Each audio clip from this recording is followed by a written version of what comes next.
International performing artist, author, and composer, Dr. Tish Oney tours worldwide as a symphony pops and big band soloist, jazz vocalist, voice pedagogue, and musicologist. An avid arranger and composer, she has arranged several hundred pieces for jazz combo, including contemporary jazz, great American songbook standards, and her originals. She has been a professor of voice and jazz for more than 20 years at several universities. Dr. Oney's book, Jazz Singing, A Guide to Pedagogy and Performance, was released in February of 2022 and has been widely acclaimed by world-class singers and voice teachers. Dr. Oney, thanks so much for being with us today. Thank you for having me. Okay, we're talking today about teaching and singing jazz, and I'd like to share some strategies for success.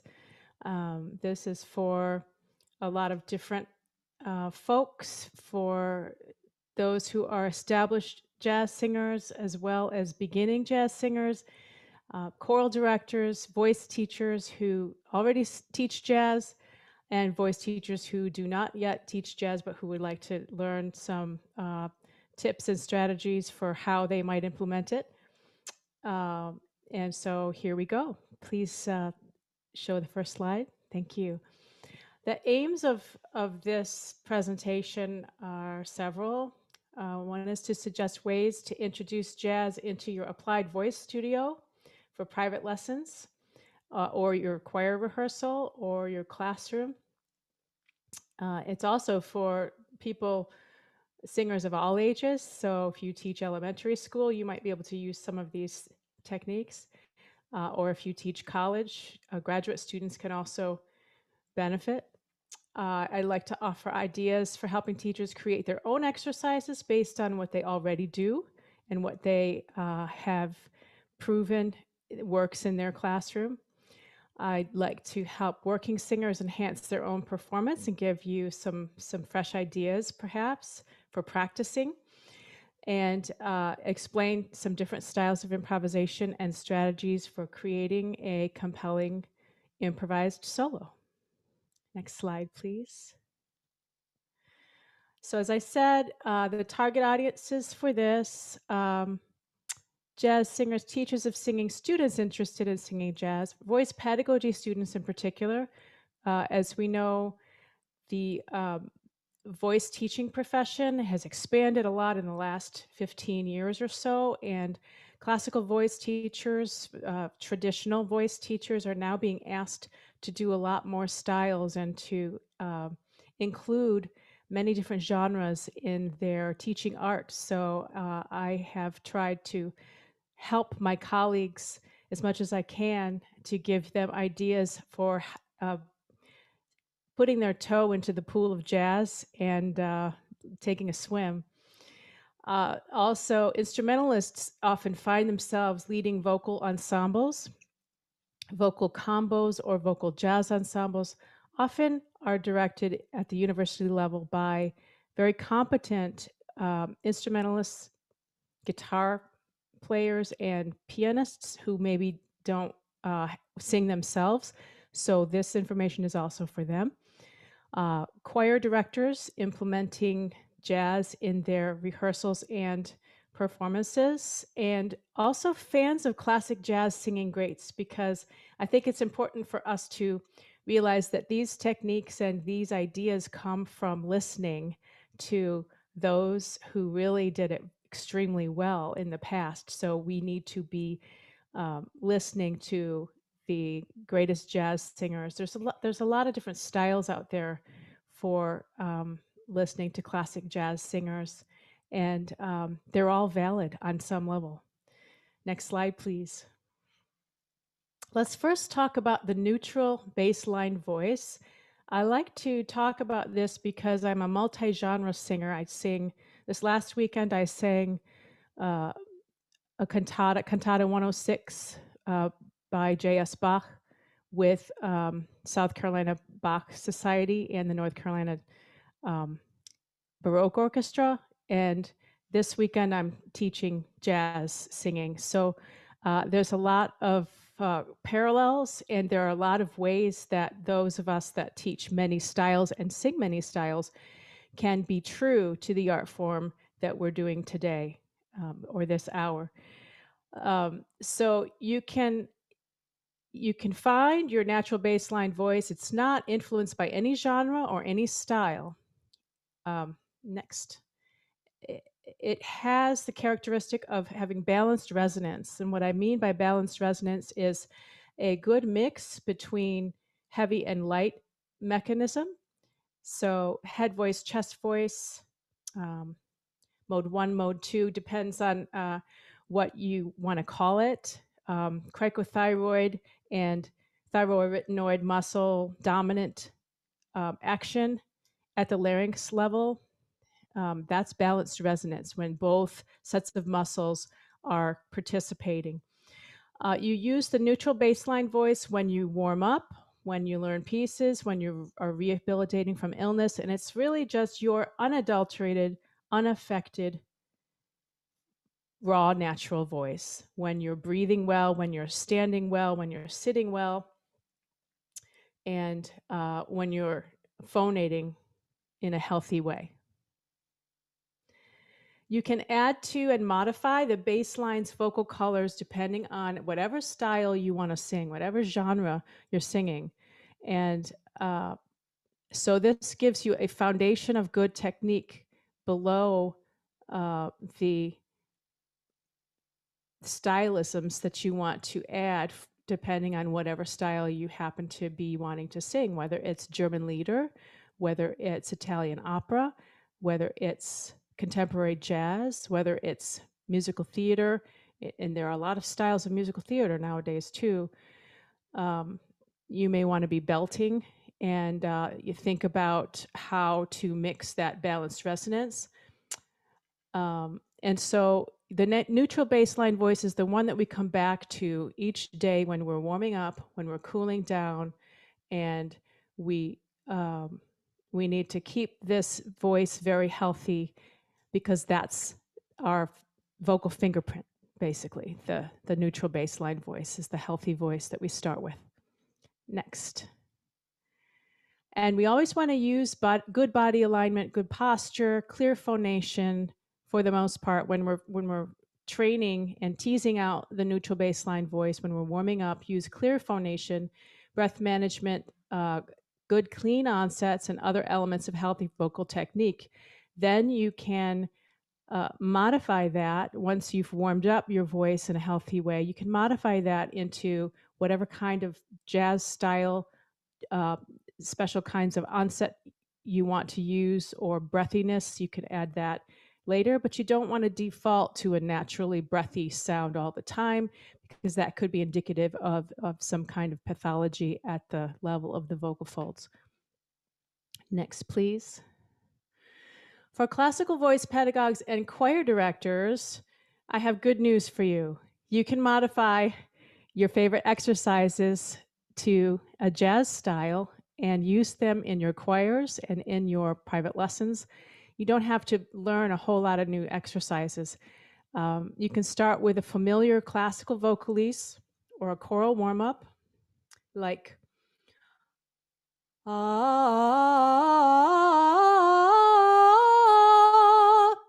and then add a swing style to it with a couple of easy scat syllables. Do va do va do va do va do va do va do va do. And then I also add a syncopation, and then you can modify that to a bossa nova, which is a straight eighth note feel. Do va do va do va do va do va do va do va do. Notice how even though the first time I did the iteration of the exercise and that bossa nova time, they were the same rhythmically, but they weren't the same stylistically. One was more of a neutral baseline voice.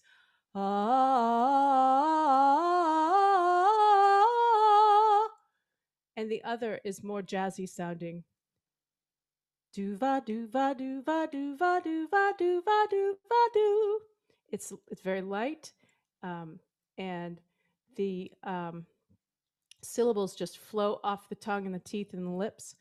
And then have your students or yourself switch from a classical approach at the beginning in the original exercise to the swing approach, then to the bossa approach, and then back and forth among them, maybe on demand, and teach yourself and your students how to go around the genres in that way, singing the same pitches, the same scalar arpeggiated pattern or motif or exercise that you like, and challenge yourself to do it in different styles and listen to great singers to add um, some smears, some slides, some dips, a shake or something like that to practice in that way, much like the Marchese method. For those of you who know Matilda Marchese's method of classical voice, bel canto, I've studied that for many years and I love those exercises. And so I go sometimes to that book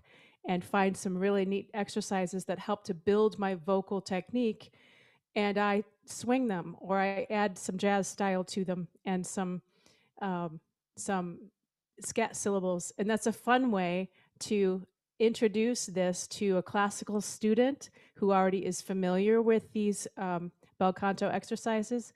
And it's fun for you too, as a teacher, to approach it in this way because it reminds you how much you already really know, and it validates it for you. So go ahead and use your own exercises.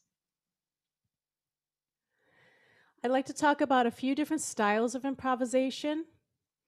The first style I like to start with beginners is text-based improvisation, and that it has not always been recognized in strict jazz circles as being improvisation, although it really is.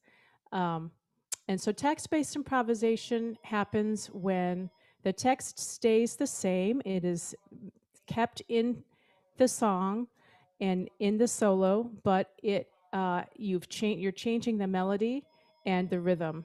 So you might do. I'll give you an example from an original song that I've composed called "Year Round Blues," and here is the first iteration of it, the way I wrote it.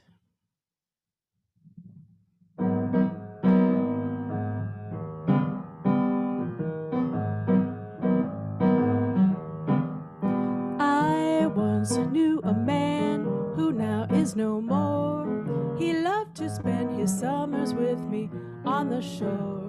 He liked to tell jokes and drink his champagne.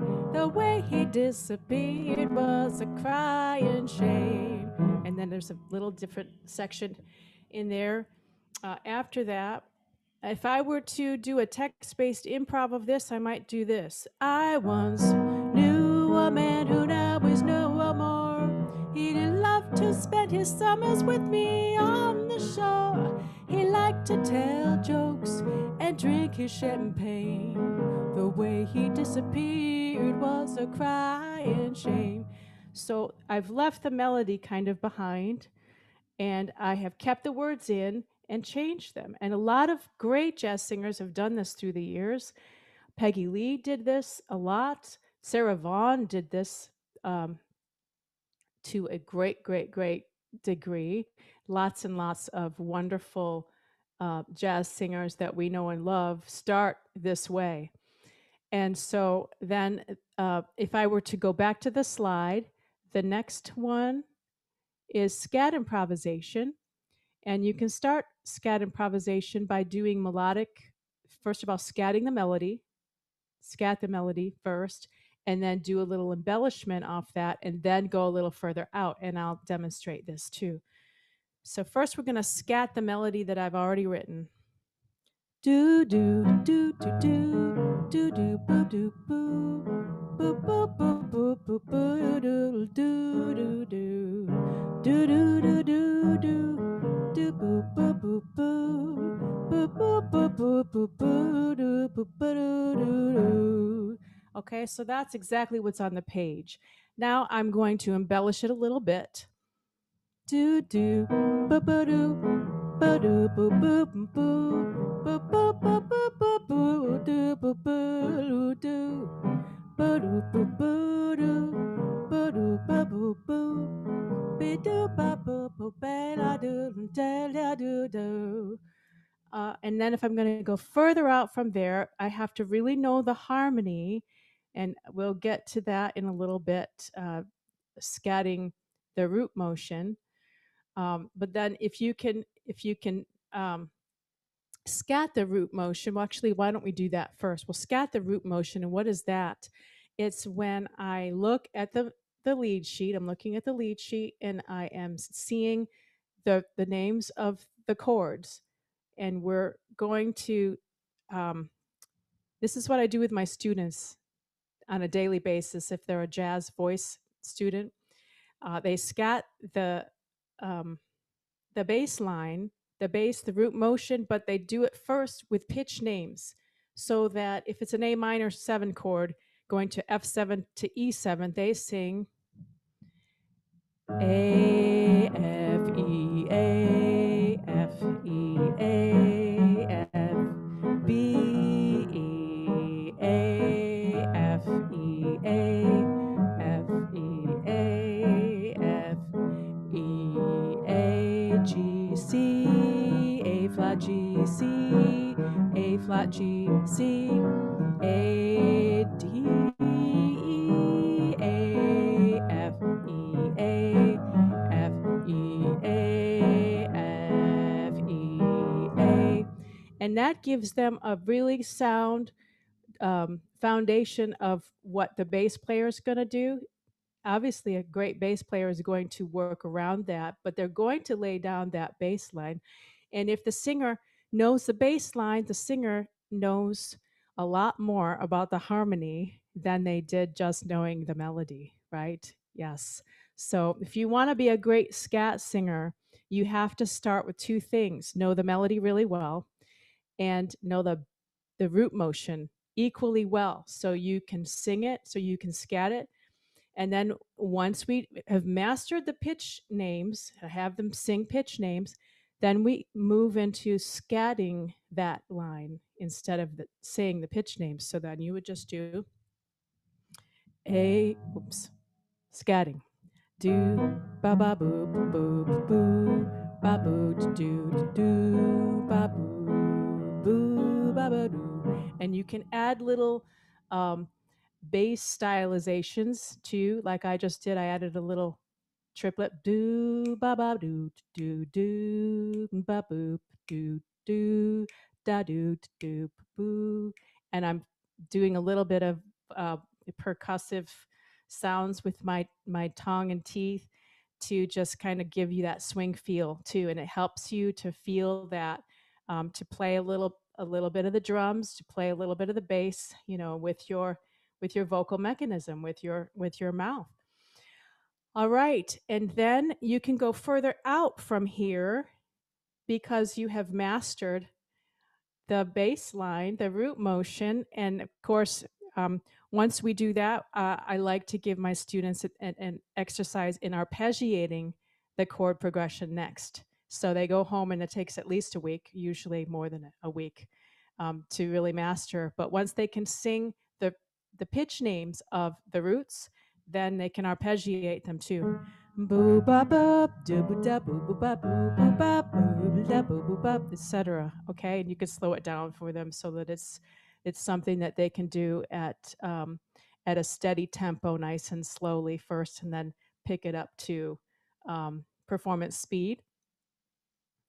And then before you know it, once you have all of those bodies of pitch repertoire, the melody and um, melodic embellishment moving outside the melody, and then the singing the pitch names of the roots and arpeggiating all of the chords, you've got so much material that you can use for building a great scat solo, and you can keep on going out. And then, so I might demonstrate if I'm using the bass line first, and then the melody. I'll alternate between thinking about the bass line and the melody. Do ba ba boo boo ba ba da ba da boo boo boo da boo boo boo boo do do do do da ba da boo boo boo ba ba boo ba ba la da ba ba boo ba boo ba do boo do da. beyond that, you don't have to use the melody or the bass line. You've got all of those uh, pitches in your brain that you can choose from and um, make a new tapestry out of it. Do dee ba ba ba ba ba ba da ba ba la diddle da ba boo ba ba ba ba do ba boo boo dee do dee do dee do dee ba boo ba ba ba ba da ba da ba ba ba, etc., etc., etc. Okay, so those a step-by-step way of approaching jazz improvisation in your voice studios, and you can also adapt that in your choral rehearsals, especially for small choral groups, vocal jazz ensembles, vocal jazz combos, and so forth. Let's go back to the slide, please. I'm going to jump in here really quick with a question, actually. Cynthia Okay. asked, I think in response to you talking about having your singers sing the pitches, she says, can you sing on solfege syllables for the chords?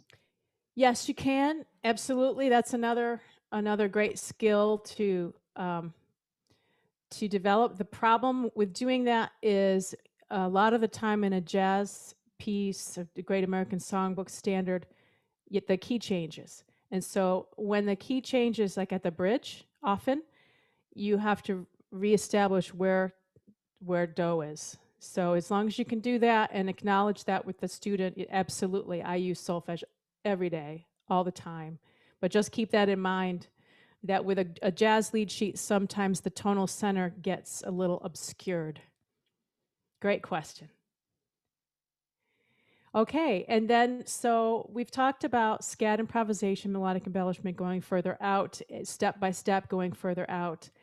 And then you can also use long tones, and I love long tones, especially in modal pieces, because a long tone in modes, when you're singing modal music, all of the notes in the mode tend to go with all the chords that the mode is going to utilize. So I'll demonstrate with another original song called Waltz for Ellie, which is based on the Dorian mode.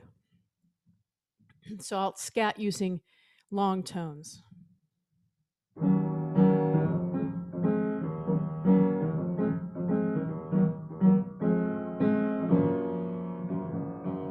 Do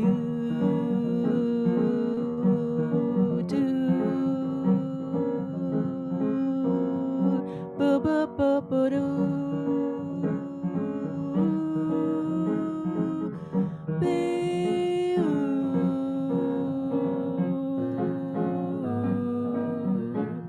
do do do do ba do ba do ba do.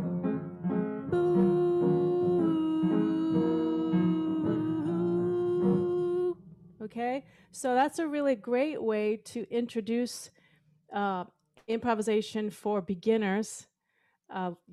Train them to use long tones, and then also when you're starting a solo, using long tones in a Dorian mode when it's appropriate for the song can lead you into a busier second chorus. So if you want to take a multi-chorus solo, the first it's a natural progression to use long tones first and then get busier later. So my second chorus it might be led into like this.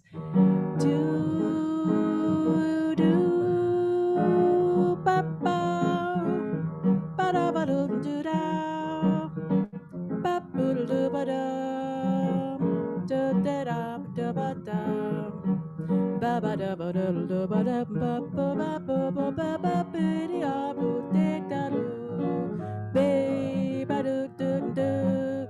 I can use some long tones here too. Ba ba ba ba da do de ba ba da ba ba da ba do de da da ba da da da ba ba. Okay, but then when you get busier, then you created some beautiful contrast over the solo, so it doesn't just all sound like you know, like a lot of uh, uh, beginners are trying to do. So it gives you a pattern to follow. It can give you a recipe to follow for those of us that like recipes. Um, so just some suggestions for you to ease into improv. And the next slide, or the back to the same slide, please.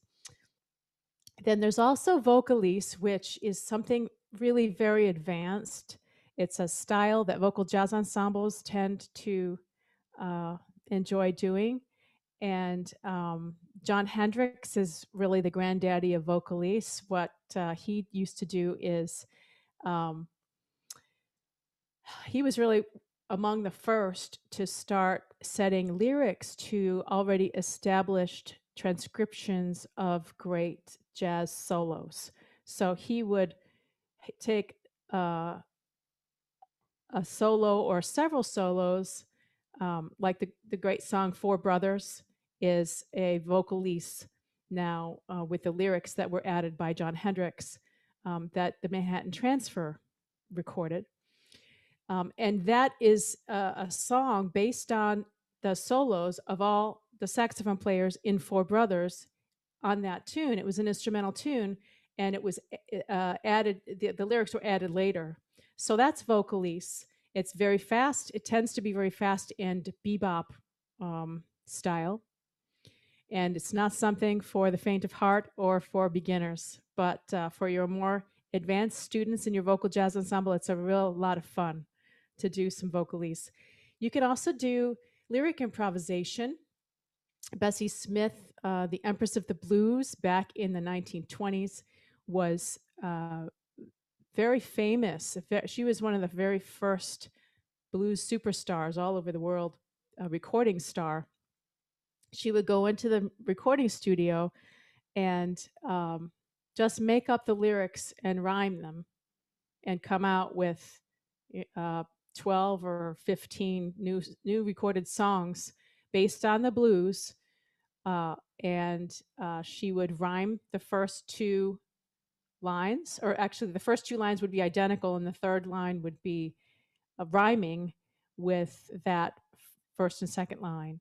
And so that was Bessie's one of Bessie's real strengths, and encouraging yourself and your students to be creative with lyrics is a very, very good thing for your brain, and to get some people to come and join the fun. Some people don't really like to scat. You'll find as you're teaching, there's some students that really don't feel comfortable using scat syllables, at least at first. But boy, they've got some great ideas with lyric improvisation, or like the question that was asked before, uh, they might be excellent at scatting through solfege syllables using solfege. And I had a friend in college that could do that really well. And so when he came to the microphone to do a scat solo, he didn't scat per se, but he sang solfege correctly. Even chromatic solfege. It was really quite amazing. He was a theory major and made us all really appreciate all of our music theory knowledge. Um, and then you can also move out of that into free improvisation over time. Free improvisation is a lot of fun to just experiment with your students. Yes, there are rules to it. I'm not going to get into that very deeply today, but I thought I'd mention it, that further out from some of these styles that are really based soundly on the harmony that you hear and see on the page, free improvisation is a little bit further out, and there are scales that you can work on, and types of techniques and books that are highly recommended for exploring some of that. That will be later on my resources page. Next slide, please. Okay, so when you're beginning improvising, and we've gone through this a little bit already, start with a melody. Make sure it's absolutely accurate. It needs to really be the melody. Don't just make it sort of the melody. So I'm very strict about this. As much as I love to improvise, if if my students don't know every single pitch and rhythm of the melody, how it's supposed to go, if they're fudging it already from the beginning, that's not okay. They need to know first and foremost how the song goes, because that also informs the harmony. And if they are fudging the melody, then they're likely to also fudge the harmony, which is also not okay. They need to know both very, very well. Then you can add ornamentation and style to that melodic um, knowledge. You learn the root motion, which we talked about. You can analyze and scat arpeggios of the chord progression after that. I also recommend using common practice patterns like 251 and the 12 bar blues progressions. So I have an exercise that I like to use with 251, and I have my students in vocal jazz ensembles um, loop this. And so you're just gonna, it's gonna be a 4 measure motif that I repeat over and over again. D minor 7 to G7 to C major 7 for 2 bars. D minor 7, which is the 2, G7, which is the 5/7, back to C, which is 1. And we are just arpeggiating up and down those chords in a swing style, and it sounds really fun. Excuse me a second.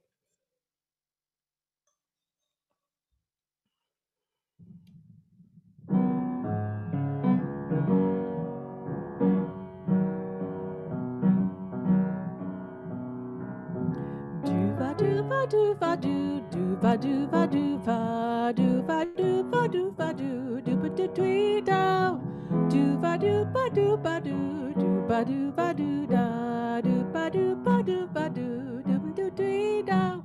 So what am I doing? Doing 1 3 5 7 5 3 1 in D, which hits the G7. Of course, the one of D minor is the 5 of G7. Doova, doova, doova. So I just arpeggiated up and down the G7, and then I landed on the 7th of C. Doova, doova, doova, doo. And then we just connect it with a little turnaround. Dooba, doo, dee, da. And then go around. Dooba, dooba, dooba, doo. Dooba, boo, da, boo, ba. Dooba, boo, ba, dooba, boo. Dooba, doo, dee, da. And then I have my students add in swing feel by emphasizing every other eighth note. Do ba do ba do ba do do ba do ba do ba do ba do, the offbeats, um, and laying back the eighth notes too, so they're a little bit delayed, um, kind of like a tied triplet at first, but then even further back than the last triplet is more authentic swing that's right in the groove. Okay, so that's a good exercise that you can use. And then the 12 bar blues progression, of course, is another great place to start. You can use blues scale over any of the parts of the 12 bar blues. All of the notes in that scale go with all of the sections in all of the measures of that 12 bar blues. Back to the slide, please. Thank you. Let's see. Okay. Then you could also use rhythm changes or other contrafacts. So rhythm changes just means I got rhythm chord changes from George Gershwin's I Got Rhythm. And that song has created more contrafacts than probably any other song in history. What is a contrafact? A contrafact is something that was popular in the bebop era, where um, bebop musicians would take a Tin Pan Alley song or um, an old standard like I Got Rhythm and change the melody but keep all of the chords, and then it becomes a different song. So the same chord progression, also called chord changes, is used for all of these different songs that sound, they don't really sound like I Got Rhythm because the melodies are all different, but the harmony is the same. That's contrafacts, and we use them a lot in jazz. Um, then you can also work toward harmonic mastery using chord extensions when you're ready. So you're using, when you're arpeggiating, you use the 1, the 3, the 5, the 7. Always use the 7 because the 7 makes it a jazz chord as opposed to a rock chord. Rock tends to play with triads, except for over 5/7, which is also a 7th chord. But major quality chords often have a 7th in jazz. And then the 9, the sharp 11, and the 13. Now, I didn't sharp the 11 in this PowerPoint because it's a sharp 11 generally when you're playing a major quality chord. But when you're playing in the minor, the natural 11 is actually sounds really good. So if I were to play D minor 7, 9, 11, 13, that doesn't sound terrible. It sounds really nice. And so we keep the 11 in there as a natural 11 when we play in a minor key often. And we normally sharp it when we play major. Syllables, people, one of the most common questions I get as a jazz educator is, what syllables do I use? They can be basic, just do and ba, boo, va, do da, boo ba. Essentially, there are syllables that help you to imitate an instrument. So you want to remember that when you're scatting, the point is that you are using your voice as an instrument. And so when it all began, scat singing was really an imitative art form whereby singers would emulate the sound of a trumpet or a clarinet or a flute or a trombone or some other improvising instrument. Um, and keep that in mind. You can ask yourself, okay, does my voice resemble a tuba or a flute? Does my voice resemble a trombone or a clarinet? Does my voice resemble a trumpet? You know, and sometimes you can use this as a pedagogical tool, teachers, because if your singer sings a little too much like a breathy flute, you can ask them to play more like a recorder or like a trumpet, which has a little bit more focus in the tone. So you can be strategic about asking for different things when you're teaching jazz and initiate conversation and demonstration in your lessons about how would I imitate this sound of a trumpet or a clarinet or a flute, you know. Um, you can also use open versus closed vowels, and this is something I discovered on my own. The acoustic properties of um, of the vowels can maximize your swing feel, and Ella Fitzgerald knew this on some level, some foundational, fundamental level. She knew it and instinctively did it. So if you listen to her scatting, a lot of the time, not always, but a lot of the time, the open vowels fall on the offbeats, which are the part of the beat that we're trying to bring out. We're trying to accent the offbeats, use an open vowel because acoustically the volume is greater already without our having to try to force that to happen. And use a closed vowel on the downbeats, which we're trying to de emphasize. So do, va, do, va, do, va, do, va, do, va, do, va. Now, if I reversed it, va, do, va, do, va, do, va, do, va, do, va, da. I can't even do it. That doesn't swing. That doesn't swing.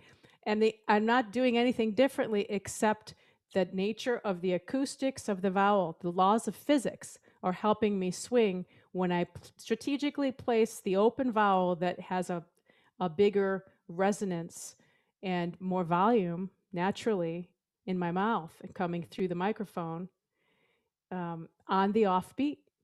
So light bulb, use that information. And you can keep on going further out of the safe haven of the melody by using your inner ear and the harmony that's given. Use scales and arpeggios that work in that harmonic progression. Use motives and licks that you've heard other performers use. And that's where transcription comes in very handy. Transcription is when you write down what someone else has played. Um, so transcribing is one of the basic tools that every jazz musician, every accomplished jazz musician tends to do. Uh, you turn on the, you turn on your music player and you get your manuscript paper out and you start writing. You write down the rhythm and the pitches of this particular improvised solo, like a Lester Young 32 bar solo is a wonderful thing for a singer to be able to do, to sit down and write. And they can use the piano. You can have them use the piano as a guide, as a help, or just to be able to sing it into the piano and see what it is, and then write it down, and then check it and see if it really matches.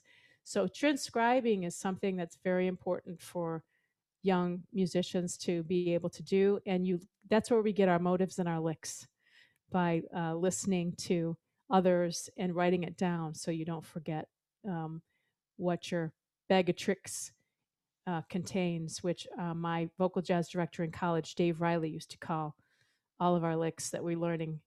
It's your bag of tricks. Add it to your bag of tricks and you'll have it there when you want them. So that's good advice. Next slide, please. Jazz voice techniques, there are so many. One is back phrasing, which is where a singer delays or anticipates the beginning of a new phrase and pushes themselves into a rhythmic corner where they have to get out of that. So, in other words, if I were to do, let me give you an example of back phrasing.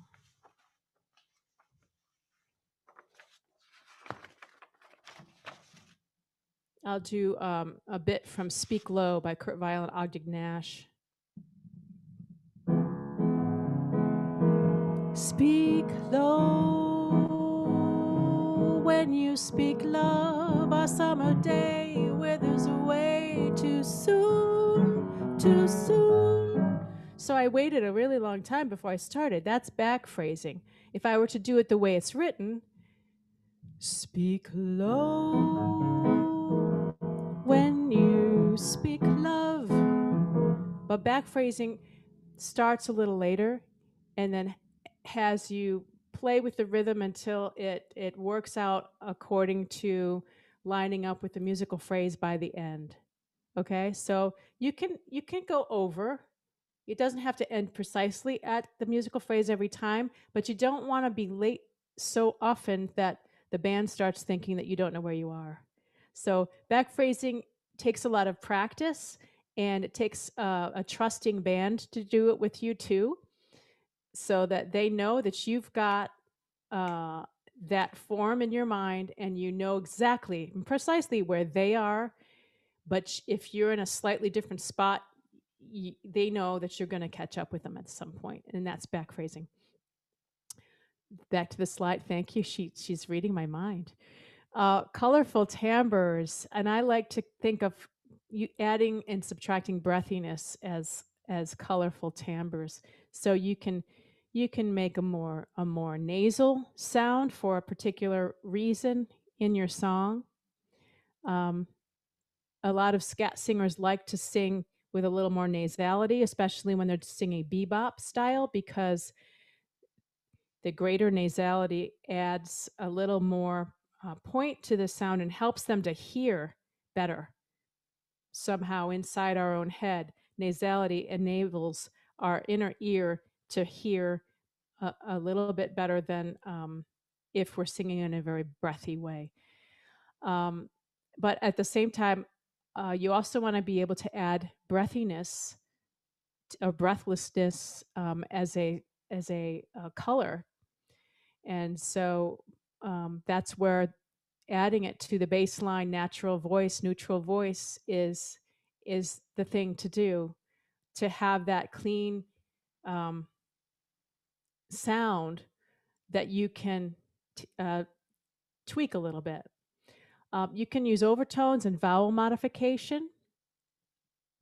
And let's see, mic technique, I go into a little bit later. I'll skip it for now. Ornaments like the fall off.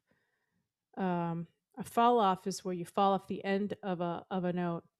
Ah, so speak low would be a fall off at the end of the word low. A shake is like a trill, but it's a little bit more um, in vocal jazz. A shake is very clearly two pitches that you're oscillating between. Yes, that would be more of a shake. It's slower generally than a trill. A doit is the opposite of a fall off. Doit, it goes upward. Think trumpet section, shout chorus, and it's often used in vocal jazz ensemble arrangements. The slide takes us from one pitch to another, sliding all the way through in between. It can be a descending slide or an ascending slide. And the ghost, which is notated as an X in place of the note head on an eighth note or sometimes a 16th note. It's really just a little guttural sound that precedes a note. If I were to do a ghost, do do do do do do do do do do do do do do do do do do do. It's the that I'm saying. Do do do do do do. That's a ghost.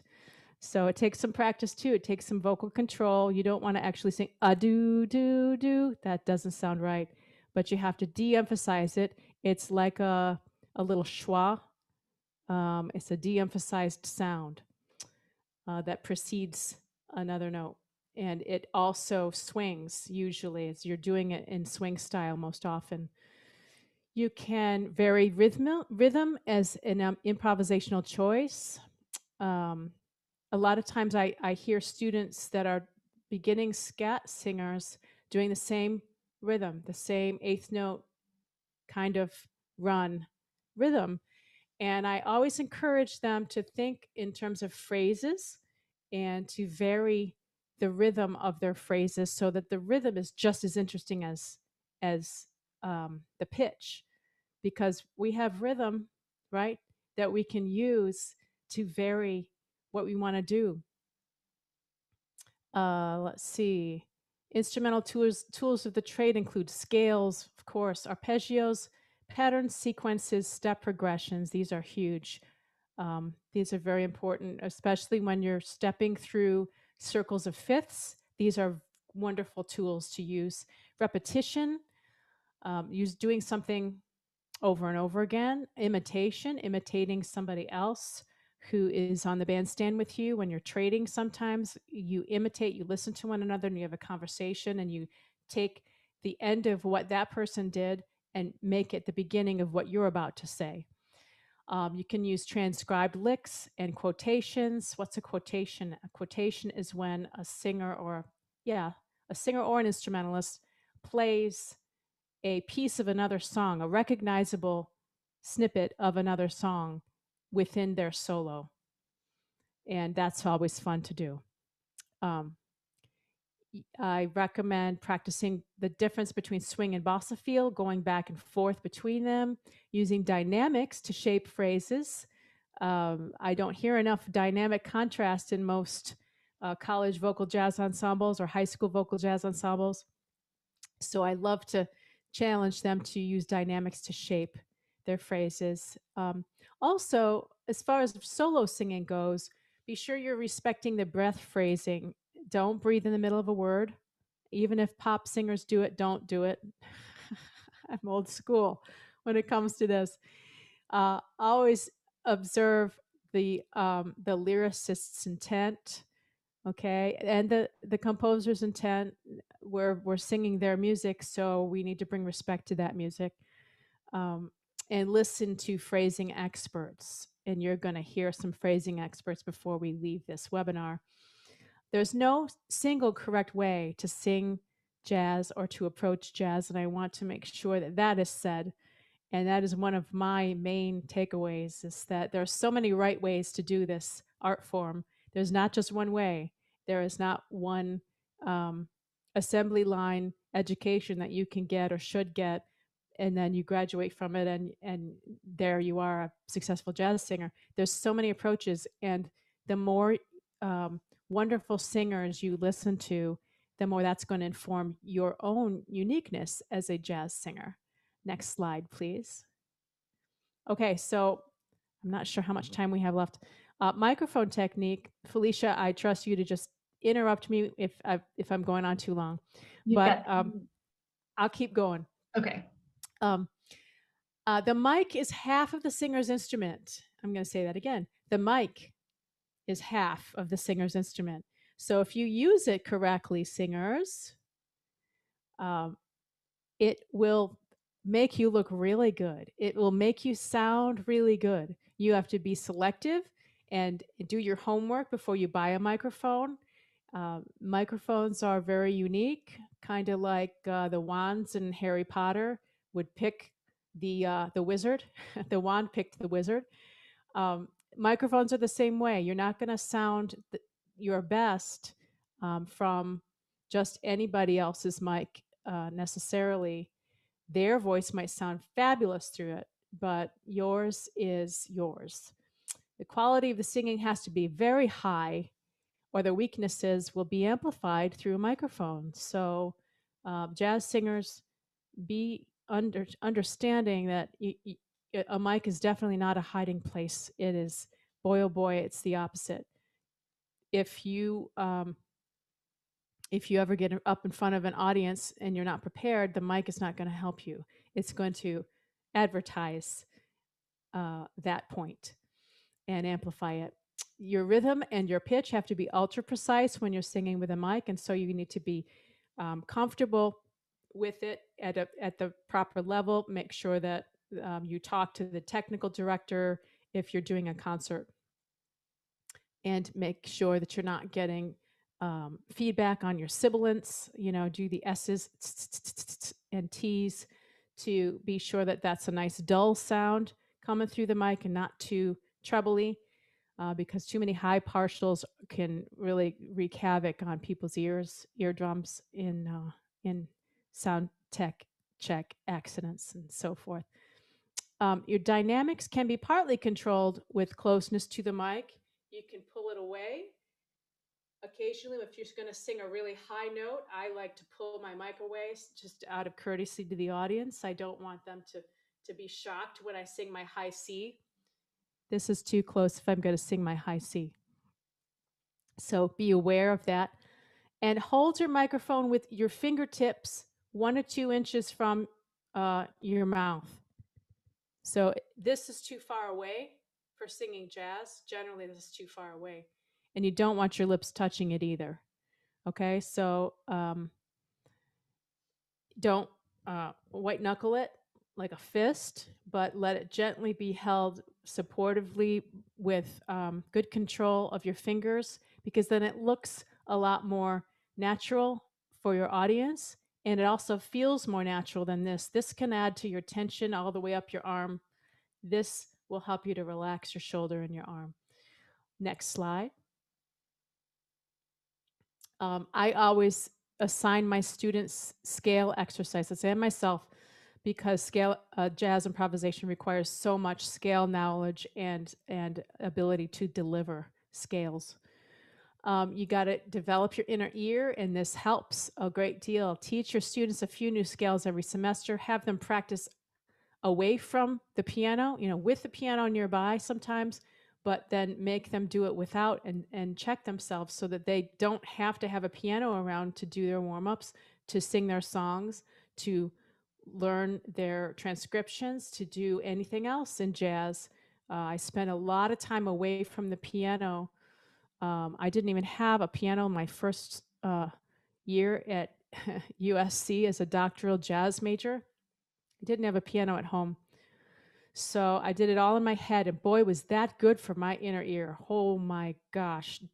Jazz composition class. Yeah, that was great for my ears. It was great. So challenge your students and yourself and make yourself do it just by listening to the pitches inside your head. Okay. Freshman year, for example, and you can do this at the middle school level, you can do this progressively for any level. You can start with major and minor scales. Of course, the minor is not just one kind of minor, but all three: natural, melodic, and harmonic minors, and test your students often, test yourself. Give yourselves arpeggios to do on those scale patterns and different licks and different fragments of the scales. Sophomore year, I would add the blues scale, the chromatic scale, and the pentatonic scales.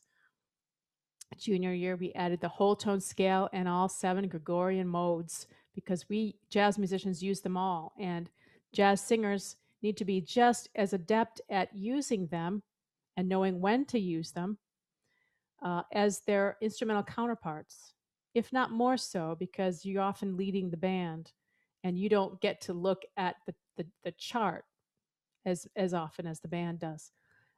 Senior year, I would add bebop scales, and there's a couple different kinds.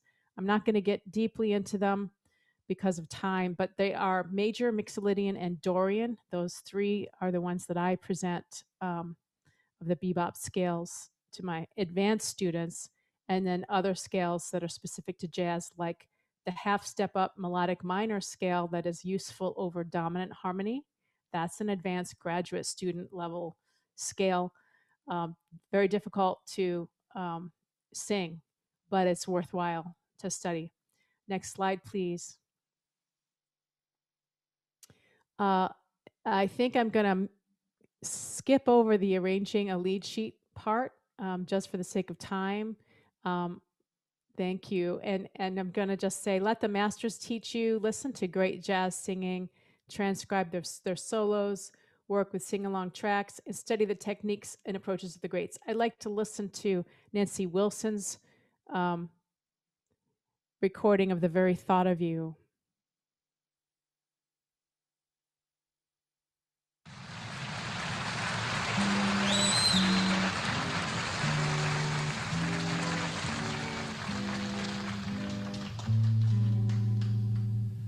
I don't need your photograph to keep by my bed.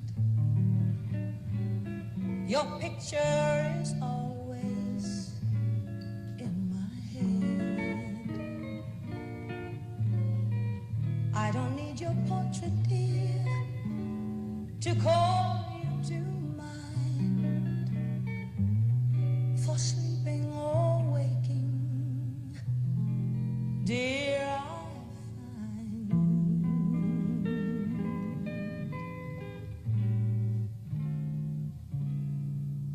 the very thought of you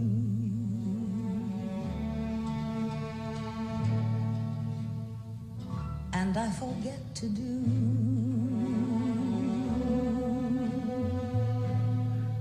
the little ordinary things that everyone ought to do.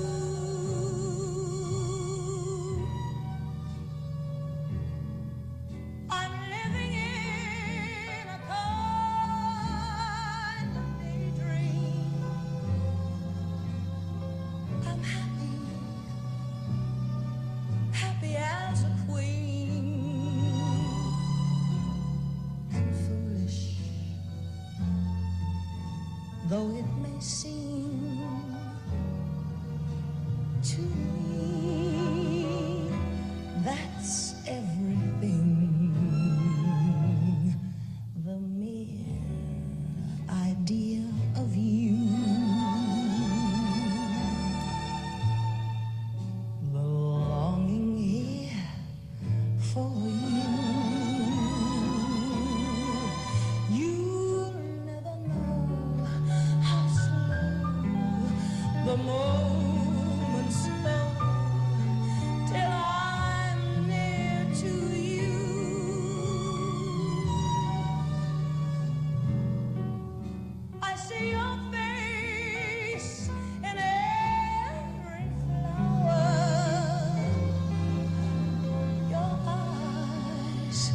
the stars above. It's just the thought of you, the very thought of you, my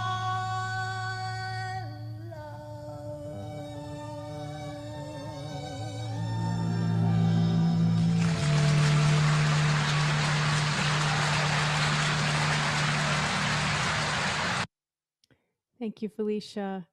Nancy did a perfect example of someone doing back phrasing and using breathiness in the middle of her words without sacrificing vocal clarity. And her style of breathiness was to insert an H in the middle of a word, like, I don't need your photograph, is what she's saying. And so she came through as breathless, but without ever sacrificing that clarity of her voice. She also used fall offs and a little bit of dipping into vocal fry just for an effect, um, and lots of ornaments, lots of smears to connect her singing. So that is a really excellent example, I think, of an artist exemplifying um, using ornaments and jazz style to create her very own rendition, beautifully sung rendition and healthfully sung rendition of a great standard. Let's go on to the next slide, please. I wanted to let you know about my jazz theory column that I write. It's called Anatomy of a Standard, and I analyze the lyrics and the music alongside one another and talk about how the marriage of those two create a lasting work of art. So that's something you can share with your students. It's all about jazz. There's about 12 iterations, 12 different standards that I've analyzed so far, and I'm going to keep that going. But I want to draw your attention to it. It's had a very popular following. It's had about a million page views so far, which is exciting. You can also connect with me on social media or at my my website, tishoney.com. And the next slide will show my new book called Jazz Singing, A Guide to Pedagogy and Performance. And that has been a real joy. It's been very well received by the Journal of Singing and a number of other um, a number of great voices in the jazz circles and great voices in the classical circles as well. So I'm blessed to share information from that book with you today. And I also wanted to point out Shelley Berg's Jazz Improvisation, The Gold Note Method, is a fabulous resource for advanced improvisers. You'll have plenty of very difficult and accessible um, exercises and suggestions in that wonderful book. Also, multiple publications by Michelle Weir, Bob Stoloff, Joe Raposo, Jamie Abersold, and Dharma Meter, and several others, but those in particular are great uh, library of resources. Each one of these authors has written more than one great staple in the vocal jazz literature that I want to point you toward for ideas and for great help teaching and singing. So I appreciate you being here today. Thank you so much, Felicia. Thank you, Andy Beck. Thank you, Alfred Music Publishing, for having me here. And it's been a thrill. And I'd love to answer your questions if we have any more time. Thank you so much. We actually did, if you have a minute to answer one more question. Sure. Let me find it, sorry. Cynthia asked, what about breath support exercises and the use of chest voice as opposed to head voice? Yeah. Wow. Well, that could go on for quite a while. But what about breath support? Well, just like any other kind of singer, jazz singers need the same um, worked out muscles. The understanding of the diaphragm and its role in inhalation and the abdominal muscles and their role in exhalation, as well as the internal and external intercostal muscles between the ribs that enable you to expand in that bucket handle motion as you inhale. And as you exhale, it's always good, no matter what kind of singer you are, to be able to master that exhalation so that you don't collapse your rib cage. So there's a lot of exercises in this book that I've written that really speak to that. And as far as the chest voice goes, great question. Yes, we sing in a spoken range in jazz, and so it's important when you're transposing songs and putting them into your key, that your key is a comfortably spoken key, so that you can literally speak the song all the way through, from the lower notes to the higher notes, if possible, with a little bit of mix, in the top. That's how you know that the key is right for you. It can't be out of range at any point. It can't be too high in one note or too low for one note. But the chest voice, I like to think of as a mix. I've copywritten a mix continuum, which is a graph in the book, which helps students and singers um, to mix their head and chest in such a way so that it's mostly chest on the bottom and with a little bit of head voice, so that you can go up and up and up and up seamlessly into your full head voice without there being a big break. So I think that's helpful for jazz singers as well as classical singers, because um, in my mind, what you just heard Nancy Wilson do is sing her beautiful, beautiful mix all the way throughout her range. She uses a lot of chest voice in the bottom. She uses a lot of head voice in the top. But because she uses a mix all the way through, you don't hear the separation. Sarah Vaughan was another perfect example of that. But again, there's no right or wrong way of approaching jazz singing. And so my goal is simply to help each singer and each teacher find a healthy way that their voice will do it. And that mixed continuum will help with the resonance in that way, because it's different for everyone. It's something that you can tailor to your own particular vocal instrument. Thanks for the question. Thank you. That is all of the questions that we have on the list today. So thank you so much, Dr. Oney, for sharing your knowledge and your expertise with everyone here today.